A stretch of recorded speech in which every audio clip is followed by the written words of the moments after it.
दोस्तों नमस्कार। दोस्तों यदि आप सीबीएसई द्वारा मूल्यांकन किए जा रहे कार्य में हेड एग्जामिनर की भूमिका निभा रहे हैं तो चिंता न कीजिए। इस वीडियो में आपको वो सब बातें बताई जाएंगी जिनको समझ करके आप अपने कार्य को आसानी से कर पाएंगे। इसमें पहला काम आपको करना है कि सीबीएसई का ऑफर स्वीकार करना। या सीबीएसई ने आपको हेड एग्जामिनर बनाया है तो उसके लिए आपके पास सूचना आएगी, आप उसको स्वीकार कीजिए और सीबीएसई को भेज दीजिए। दूसरा काम आपको करना है सीएनएस से मिलना। एक बार सीएनएस का नंबर उसमें दिया होगा, उनसे आप मोबाइल से संपर्क कर सकते हैं। और जब आपकी कॉपियां आ जाएं तो एक बार आप उस सेंटर पर जाइए, वहां पर बंडलों को मिला लीजिए, वहां पर कागज आता है सीबीएसई से, उससे चेक करवा लीजिए। एक अलमीरा में रखवाना। इसके बाद उस बंडल्स को सीएनएस रखवा देंगे, एक अलमीरा में रख दीजिए। अगर संभव है तो उसकी की भी अपने पास रखिए। इसके बाद उसी दिन एक कमरा देख लीजिए, सीएनएस अब आपको बताएंगे, यहाँ पर आप मूल्यांकन करवा सकते हैं।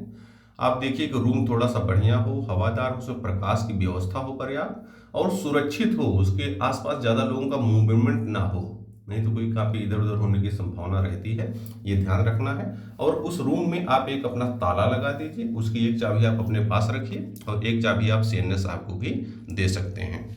उसके बाद अगला काम आपको करना है परीक्षकों से संपर्क करना। आप जब हेड एग्जामिनर उस सेंटर की सूची आपके पास आ जाएगी, उसमें एग्जामिनर्स के नाम दिए होंगे, आप उनसे संपर्क कीजिए। हो सकता है कोई एग्जामिनर आपके हिसाब से ना आ पाए, उनको कोई समस्या हो तो आप उनकी जगह दूसरे एग्जामिनर बुला सकते हैं। हालांकि ज़्यादातर विद्यालय जो प्राइवेट हैं, जहाँ पर कोई नाम आता है तो अब उनकी जगह दूसरे विकल्प भेज देते हैं, आप ऐसा भी कर सकते हैं। और अगर नहीं मिल रहे हैं तो आपके संज्ञान में अगर कोई है परीक्षक अच्छा, तो आप सीएनएस से मिल करके उनको भी बुला सकते हैं। इस प्रकार से आप परीक्षकों की व्यवस्था कर सकते हैं। तीसरा काम करना है, मान लीजिए कॉपियाँ आ गई। अमूमन जिस दिन परीक्षा होती है उसके 10, 12, 15, 10 से 15 दिन के बीच में कॉपियाँ आ जाती हैं। जब कॉपी आ जाए आप मूल्यांकन के लिए सबको बुला लें, एक साइन समय दे दें और उस दिन जब इकट्ठा होते हैं तो कोई एक कॉपी निकलवाइए और जितने लोग आपकी टीम में हैं मूल्यांकन कार्य से जुड़ेंगे उतनी कॉपी उसकी करवा लीजिए।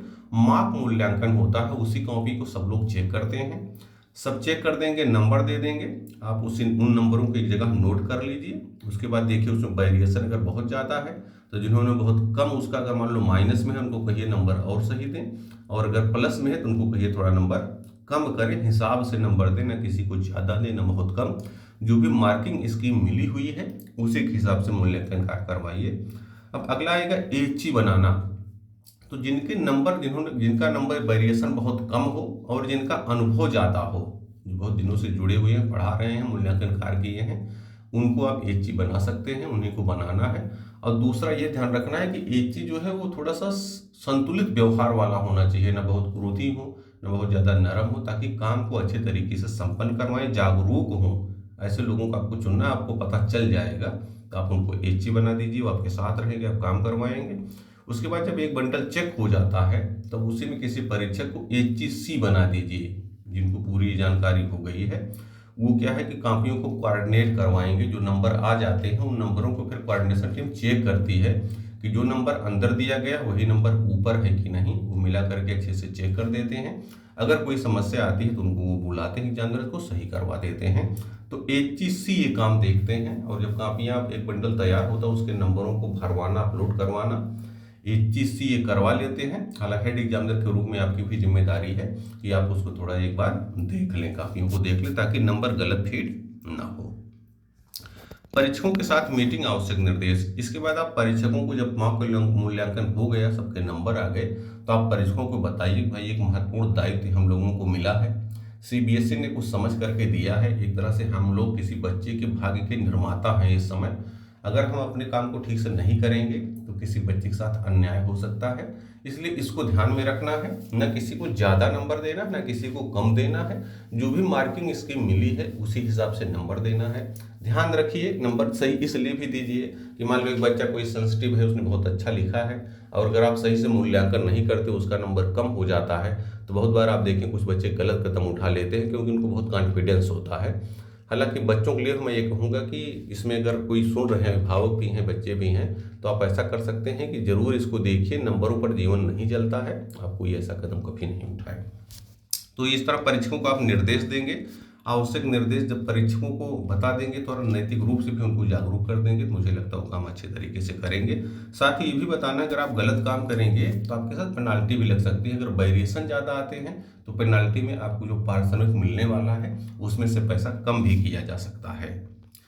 अगला फिर है एक रजिस्टर रखिए, उपस्थिति copy issue record bank demand. एक रजिस्टर रखिए, उसमें कॉलम बना दीजिए। जब जब लोग आते हैं पर डे एक समय निर्धारित कर लीजिए 9 से लेकर के 5 बजे तक। उसी बीच में जब आते हैं समय डालिए, साइन करवाइए। ऐसे जब जाते हैं उस समय भी साइन करवा लीजिए। उपस्थित कॉपी इशू रिकॉर्ड जो एचई बनाए जाते हैं वो सीरीज के हिसाब से, मान लो 3 सेट में कॉपियाँ हैं, 3 एचई हो जाएंगे। उनके अंतर्गत 2 या 3 मूल्यांकन जो भी करते हैं वो हो जाएंगे। तो आप वो अपने परीक्षकों को एचईसी कॉपियाँ इशू करते रहेंगे। तो सुबह आने पर उनको कॉपी दे दें और जब शाम को लोग जाने लगे परीक्षक तो उनसे कॉपी लेकर के अलमीरा में जमा करवा दें। ये ध्यान रखना है। लोगों के बैंक का विवरण उसमें लिखवा लें ताकि आपके पास रजिस्टर में इकट्ठा रहेगा तो आपको बाद में समस्या नहीं आएगी।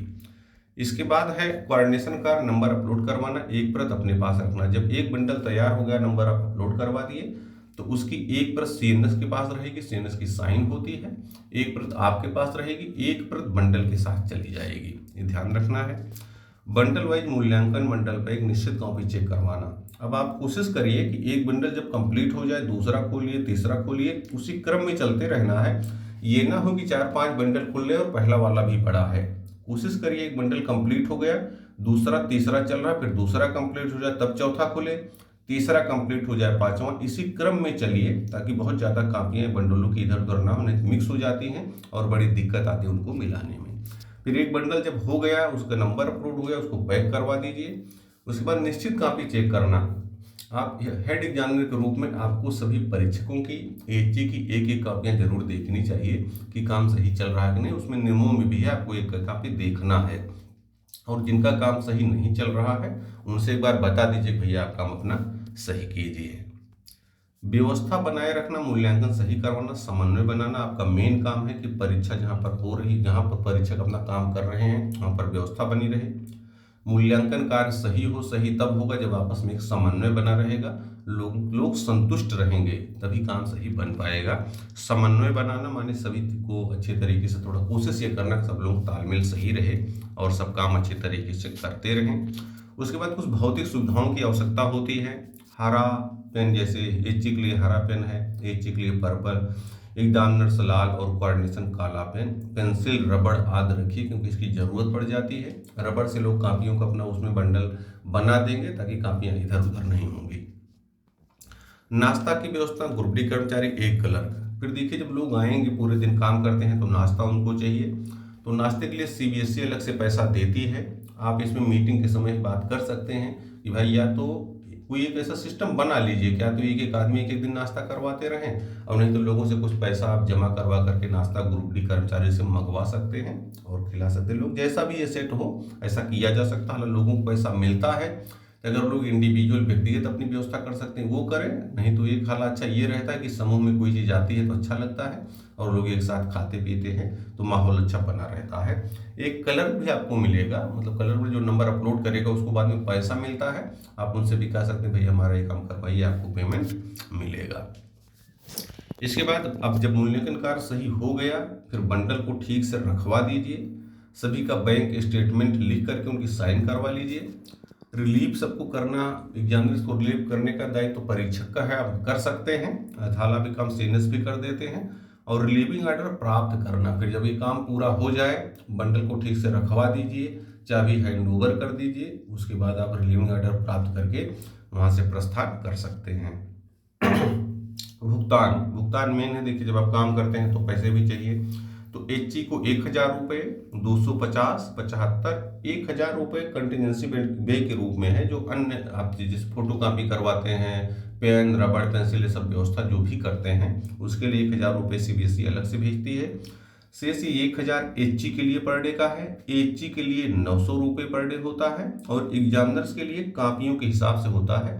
हालांकि जो 20 कापियाँ, 25 कापियाँ कुछ निश्चित संख्या में है और एक कापियों का 25 रुपये क्लास 10 तक के लिए और 30 रुपये 12 तक के लिए मिलता है। उस हिसाब से आप जितनी कापी चेक करेंगे उसमें गुणा कर दीजिए उतनी कापियाँ प्लस पर डे 250 रुपये ये आने जाने का एक तरह से टीए बिल होता है, और 75 रुपये नाश्ते का ये सबको मिलता है, ये आपको पर डे मिलेगा।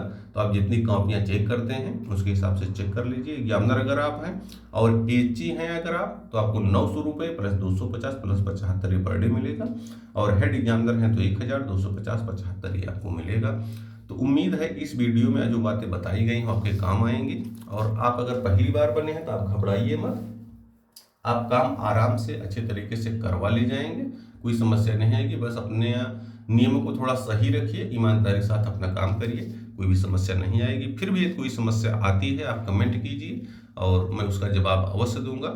साथ ही आप मोबाइल नंबर मैंने दूसरी वीडियो में डाल रखा है, उससे आप संपर्क कर सकते हैं मुझसे, मैं आपकी समस्या का समाधान करूंगा। बहुत बहुत धन्यवाद।